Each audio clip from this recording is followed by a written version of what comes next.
अस्सलाम वालेकुम व्यूअर्स। आज की वीडियो में मैं एक नम टॉपिक पे बात करने जा रही हूँ, जो कि लास्ट टाइम मुझे एक पेशेंट ने कमेंट किया है कि क्या ब्रीकी टैबलेट के इस्तेमाल से अगला जो हमारी प्रेगनेंसी है उस पे कोई इफ़ेक्ट होगा या नहीं होगा। तो मुझे ये लगा है कि ये बहुत ज़्यादा इम्पोर्टेंट क्वेश्चन था जो किसी ने पूछा है और आपको इसकी आगाही होना ज़्यादा ज़रूरी है, तो मैंने इसलिए आज की वीडियो इस टॉपिक पे बनाई है। तो सबसे पहले हम ये जानना हमारे लिए ज़रूरी है कि ब्रीकी टैबलेट क्या है। ब्रीकी टैबलेट मिसोप्रोस्टोल है, जो कि हमल को ज़ाया करने के लिए इस्तेमाल की जाती है। पाकिस्तान में मिफोप्रोस्टोन प्लस मिसोप्रोस्टोल का इस्तेमाल जो है वो 98% अफेक्टिव हो सकता है, जो कि WHO का भी तजवीज़ करदा तरीका है। क्योंकि पाकिस्तान में मिफोप्रोस्टोन अक्सर नहीं मिलते, तो ज़्यादातर मिसोप्रोस्टोल का ही इस्तेमाल किया जाता है, यानी ब्रीकी का इस्तेमाल किया जाता है हमल को ज़ाया करने के लिए, जो कि 85% तक ही इफ़ेक्टिव होता है अबॉर्शन के लिए। लेकिन फिर भी इसका ही इस्तेमाल किया जाता है क्योंकि हमारे पास मिफोप्रोस्टोन अवेलेबल नहीं है ज़्यादातर।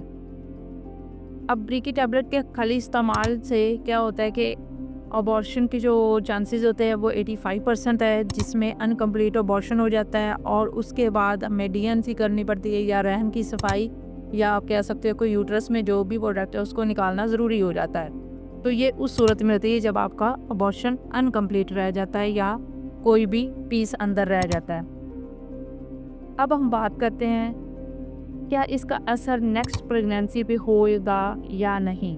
अगर अबॉर्शन मुकम्मल हो जाए और कोई इन्फेक्शन या कॉम्प्लिकेशन ना हो तो आम तौर पर ये आइंदा हमल पर कोई नुकसान नहीं होता ब्रीकी टैबलेट का, क्योंकि ब्रीकी टैबलेट का काम क्या है कि बच्चेदानी के अंदर कॉन्ट्रैक्शन, दर्दें पैदा करना, जिसके नतीजे में जो भी प्रोडक्ट होती है या जो भी पीस अंदर होता है वो निकल जाता है। तो ये ज़्यादातर बच्चेदानी, अंडेदानी को नुकसान नहीं पहुंचाती, लेकिन ख़तरा तब बढ़ता है जब आपका अबॉर्शन जो है वो कंप्लीट ना हो, उसमें कुछ पीसीज अंदर रह जाए, शदीद इन्फेक्शन हो जाए, या बार बार आपको फीवर हो, ब्लीडिंग ज़्यादा हो। ये कब होता है? जब आप गलत डोज का इस्तेमाल करते हैं, तब आपको इस तरह की कॉम्प्लिकेशन का सामना करना पड़ता है। इसी सूरत हाल में बच्चेदानी को नुकसान पहुंच सकता है, जो कि अगली प्रेगनेंसी पे अफेक्टिव हो सकती है। अगर अबॉर्शन के बाद लंबे अरसे तक खून आ रहा है या ब्लीडिंग बहुत ज़्यादा हो रही है, बुखार हो रहा है, शदीद दर्द है, तो फ़ौरन डॉक्टर से रुजू करना है आइंदा। और नेक्स्ट जो हमल आपका होगा वो उसमें कम से कम 3 माह का वक्फा ज़रूर रखें, ताकि रहम जो बच्चेदानी है वो मुकम्मल तौर पे रिकवर हो जाए और आपकी जो प्रेगनेंसी हो वो बेहतर हो।